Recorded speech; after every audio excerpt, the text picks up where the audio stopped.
So the book that I'm right now in the throes of finishing and be published next year is entitled "The Myth of Normal: Trauma, Illness, and Healing in a Toxic Culture."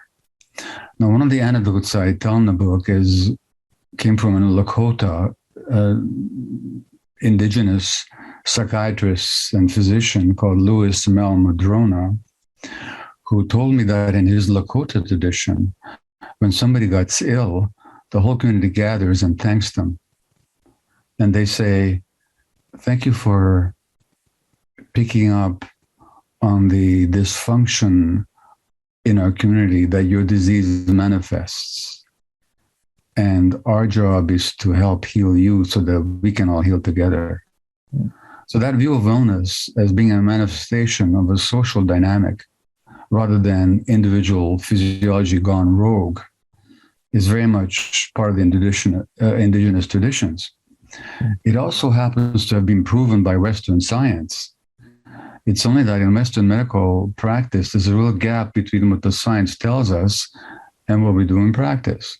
So I'll give you an example that came up for me in researching this book. I don't know if I mentioned it last year, but a study out of Harvard 2 years ago showed that a woman with severe symptoms of post-traumatic stress disorder has double the risk of ovarian cancer. And the milder the symptoms, the less the risk. Now, if that was the only study ever done, it should have sent every physician running to figure out what's the connection between social experience, trauma, the mind, body, and illness.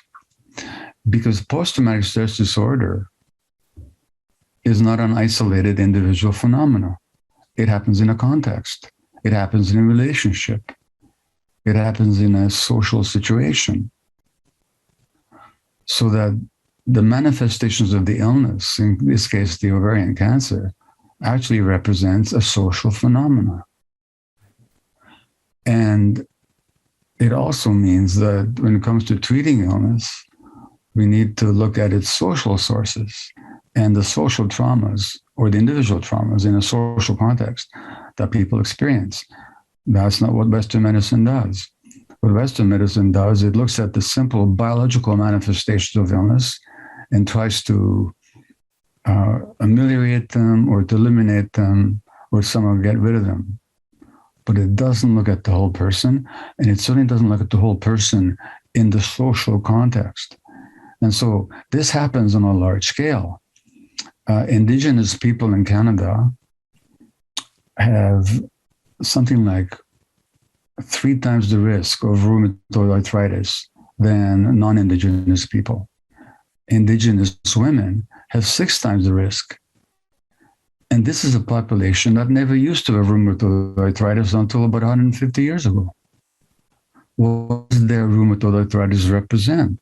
It represents the racial, ethnic trauma of oppression, of near genocide, and of continued ostracization and continued deprivation. So when I see an Indigenous person with rheumatoid arthritis, do I just concentrate on their physical symptoms? Or do I not need to look at the whole traumatic context in which those symptoms arose? And that, broadly speaking, has to do with the history of this country and the current conditions in this country. And the same thing is true all over the world. So from this perspective, illness is not an individual problem, but a social problem, and often rooted in social trauma. Right. Yeah, I completely agree. And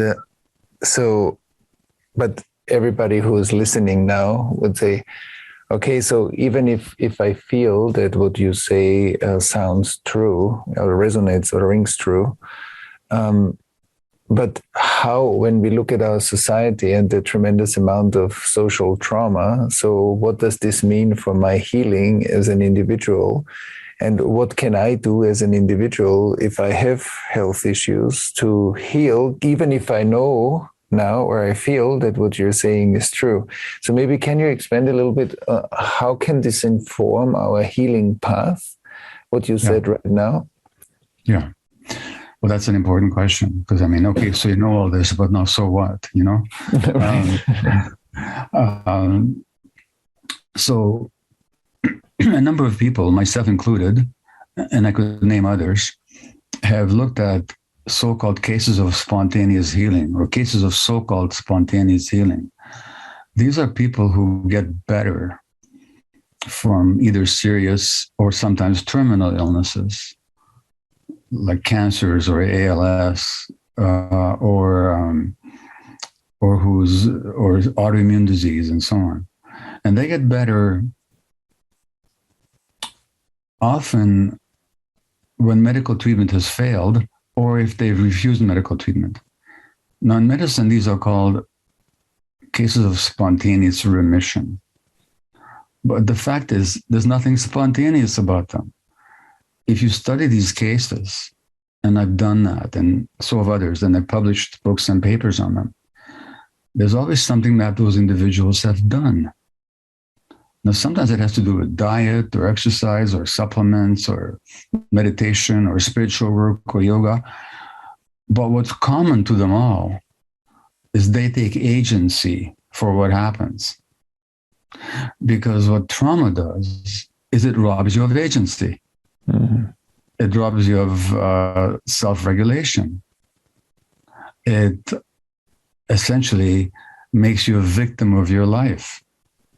And healing has to do with getting rid of that victimhood, which means I'm not this. So therefore, to understand that my illness is not simply some random misfortune, but actually a manifestation of my life and my trauma that happened in a social context, which robbed me of agency.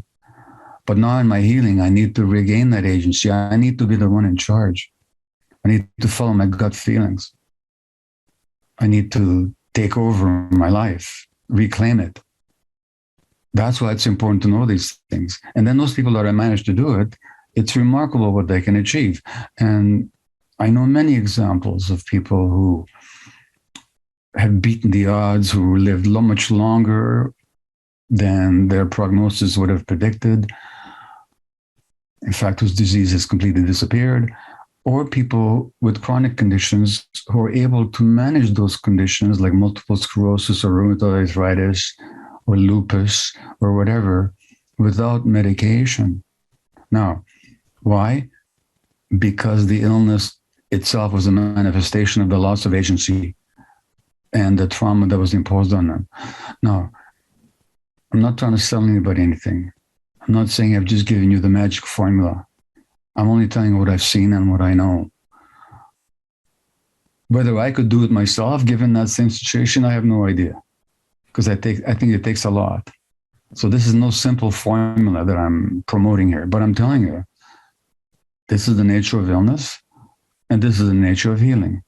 And agency, but just to say, my capacity to know myself and to know my preferences and to just know my gut and be in touch with it.